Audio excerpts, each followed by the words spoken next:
So again, the idea here is that if we're going to assess the efficiency of command and control approaches, we can simply look at their ability to reduce emissions. And for the most part, once we got out of the 70s and into the 1980s, you started to see some improvement in areas, although really the significant improvements in environmental outcomes did not arrive until the 1990s. And even through to today, we of course still have a multitude of environmental problems. The truth is that just the EPA had and the Clean Air Act and Clean Water Act, as they were written, were toothless for a very long time. And this is probably a little bit by design. Again, going back to the Nixon administration, they knew that if they created the laws on paper, that they would get that political goodwill, but they could write the laws in a particular way that in fact reduced their efficacy as it pertains to environmental issues, and this would ultimately lead to very little environmental protection. And that strategy, I think, worked for the 70s. It worked for the 80s. And then as we exit the 1980s, there's sort of this global awareness that starts to creep in of environmental problems, and for a number of reasons. The smog issue in a lot of countries developed and dense cities. So New York City, Los Angeles, London, Tokyo, these places were rapidly growing in the 70s and 80s, and had been growing for a long time. And as a result, they all had massive smog problems, mostly because, almost completely because of personal automobile use also skyrocketed in this time period. Although I would note that Tokyo generally had less of a smog problem because they have a more developed public transportation system than we see in the United States. And therein lies a kind of an interesting point, is that, we can think about how we regulate pollution, and then we can think about how we design society to avoid pollution.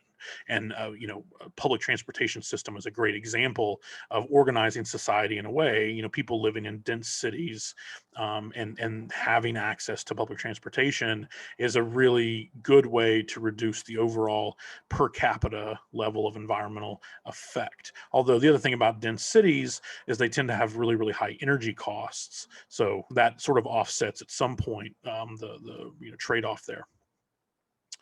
And what we have during the 70s and 80s, as the EPA is losing in court over and over and over again, is the establishment of what we will call standards, but specifically this notion of attainment zones. That is to say that after the EPA had collected a certain amount of data, they were able to put regions, states, counties, cities, however they delineated it, into attainment and non-attainment zones. And attainment zones were areas where they met some, pollution threshold, whatever the threshold was being set for that particular area. And then non-attainment zones were, of course, the areas that were not, they were the bad environmental places, bad air pollution or bad water pollution, or both. Obviously, New York City had several places in it which were designated, for example, under the Superfund site policy, which came a little bit later. The Superfund site policy of EPA establishes basically these places which are so badly environmentally damaged that you really shouldn't do anything there until you have this massive, massive cleanup. One of the first Superfund sites, in fact, is Gowanus Canal, right there in Brooklyn. If you go down there, it's still very dirty, although apparently it's a lot cleaner than it used to be. The legendary terminology used to describe the pollution in Gowanus Canal is, of course, black mayonnaise. So apparently there was like 1 to 2 feet of this black sludge at the bottom of the Gowanus Canal. And this, of course, is completely because of economic development and the fact that that part of, Red Hook, Gowanus area was this dumping ground for a lot of, environmental waste. The same thing is true also in Queens. There are parts of Queens out near the World's Fair Park where those areas were restricted from the ability to build houses on them because they were so environmentally polluted. And it's sort of interesting now to kind of look at that area and see how much it's grown residential, but that had to come after massive, massive cleanups, because that part of Queens basically was fuel runoff, gas plants, and so on and so forth, which existed out there, fuel plants, battery plants, which were basically just sending their their emissions directly into the ground, literally rendering the soil inert, which has all sorts of problems in terms of your ability to not use it necessarily, but develop off of it, for obvious reasons. One issue that really arose during this time period, which became very important, was that the timing of emission flows was super important and needed to be understood. For example, one of the things that the EPA found out was that you could regulate industry, and then they would like cut off their pollution during the day when the measurements were being taken, and then they would just turn on their pollution at night, circumventing the entire policy. And so so the timing of flows needed to be really important. So when you monitored where there were peak flows or unpeak flows, these became very important, because it was important for us to know at peak emissions flow, how bad was it getting, and then when you didn't have that peak emissions flow, what did that look like? What was the baseline when you didn't have peak emissions flow? So this became super important in terms of how we thought about these attainment versus non-attainment zones, and it ultimately heightened the need to monitor and really develop monitoring systems that could capture the true extent of the environmental effect. This included accounting for weather conditions and airflow conditions and all sorts of things that you have to consider when you're dealing with pollution. Most things during this time period were defined by concentration, and health effects were really the basis for the establishment of standards, which is ultimately a reason why there was a lot of pollution, because like I said, health standards were higher, I should say lower. When I say health standards are lower, I mean that what you needed to be an attainment zone relative to health standards was a higher level of emissions allowed than if you did it for aesthetic reasons, right? Because there's this thing where once you allow pollution to get so bad you can see it, it already has had health effects for some time period.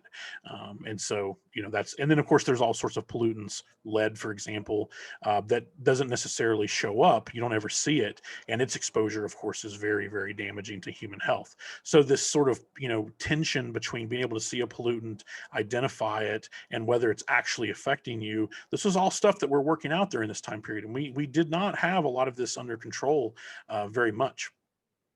So let's actually let's look at these standards. So I have a table here from the actual standards that have been set, and these standards show us not only the standard, but it also gives you an idea of how we think about these standards. So for example, with carbon monoxide, CO1, we can see that here's the standard, the allowable standard, and we can see how we think about that standard. So in other words, 9 parts per million over an 8-hour time period on average, right? Averaging time 8 hours, or 35 parts per million over 1 hour on average. And then something like lead, so even in the sense of how these things are measured, there's distinction, right? Carbon monoxide is parts per million. Lead is not measured in that same, way. So you can see here, with carbon monoxide, for example, this is measured as 9 parts per million, which is a concentration, and it's over that 8-hour time period, which means that measurements of the air should have no more than 9 parts per million carbon monoxide over an 8-hour average time period. Notice with lead, however, this is not parts per million situation. So this isn't a concentration. This is just lead, like actual measured lead. And this, of course, indicates the difference between these two types of pollutants, in the sense that carbon monoxide, there's a certain amount of carbon monoxide we can allow into the atmosphere, and it really doesn't have any or necessarily many adverse effects, whereas lead, any amount of lead into the atmosphere or into water is seen as problematic. And so it sort of shows you a little bit how we think about those things. Like, we're willing to talk about carbon monoxide as a concentration. We're talking about lead in terms of lead. The same thing with nitrogen dioxide as a parts per billion in terms of concentration. You see that it's measured on an annual basis or on a 1-hour basis on average. Particulate matter, again, is not viewed as a concentration. So there's an interesting thing here where pollutants are seen as either blendable with the atmosphere or representative of just damage, right? So in other words, some carbon monoxide doesn't cause damage in the eyes of these particular standards. Any amount of lead causes damage in these standards, right? And we can see that in terms of the policy, right? We can see that in terms of the policy. So you can see anytime you see parts per million, parts per billion, that's a concentration standard. Anywhere you see just a measurement of the actual pollutant, that's a non-standard. That's a non-standard relative to concentration. It's just any amount of the pollutant. So sometimes standards are about concentration, other times standards are about just any of that pollutant, and mostly concentrations. Like the big emitters are concentrations, but the non-concentration ones are important as well. So again, we've done this through primarily command and control policy. So what about the cost effectiveness of command and control policy? One of the largest arguments against command and control policy, or I should say one of the biggest arguments against environmental policy generally, is that it's very expensive. And some people feel like it's just not worth it. Now, most environmental economists, I would argue probably all of them, don't see it that way. Certainly not that environmental protection is just too costly always. But I do think that we should have a conversation about the cost effectiveness of existing policy, because if we make our policy more effective, we get more of it. So if we want to control pollution more than we are currently, the best thing we can do is actually seek to make controlling pollution cheaper, not by doing less of it. In fact, environmental economists argue that if we move away from command and control policies in certain areas, perhaps with respect to CO2, certainly some pollutants are going to be left in that command and control. Lead is a great example. We don't want to have the market decide how much lead is allowable, because lead is such a damaging pollutant. But something like CO2, we know there's a particular threshold that the environment can take in before it starts causing climate destabilizing amounts. We're certainly exceeding those levels currently. So arguing that we should worry about cost effectiveness is not, or should not be, an argument about not protecting the environment, but it should be about how are we currently protecting it, and are we getting the biggest bang for our buck, because it's important for us to be efficient. Also, as a political argument, the more cost effective we make environmental policy, the less arguments you're going to hear about the expense of environmental policy, or at least you take some of those arguments away. So what is the cost effectiveness of these types of environmental policy? Well, there's a table in the Tietenberg reading that I assigned, which covers this. And we'll get to that in just, let me find it. Here we go. Let's flip this so we can read this. So these are studies that have been done which consider, certain types of pollutants in certain areas. It looks at the standard which was set, the benchmark set by the command and control policy, and then it compares that command and control policy to the least cost policy to get at that same standard. In other words, what they looked at was how much did it actually cost to achieve the standard which was set, and how much would it have cost if we had chosen the least cost way to get there. And you can see that for things like particulate matter, sulfur dioxide, sulfates, particulate matter and sulfur dioxide, we see 6 times, almost 4.5 times in terms of that ratio. So in other words, the policy we chose was 6 times larger than what it could have been to achieve the same standard, at least according to these researchers. Sulfur dioxide was, again, about 4.25 times larger than the least cost policy. We see for sometimes the policy gets really close. With sulfates, for example, 1.07, this means that the existing policy almost 1-for-1 aligned with the least cost policy. So again, this isn't about all of these policies being terrible, but it is certainly that some of them were bad in the context of cost effectiveness. And if you scroll down a little bit further, you get at some really nasty ones. Nitrogen dioxide in Chattanooga, 14 times larger than the least cost way. Particulate matter in lower Delaware, a really heavy industrialized area even through to today, 22 times larger than the least cost way.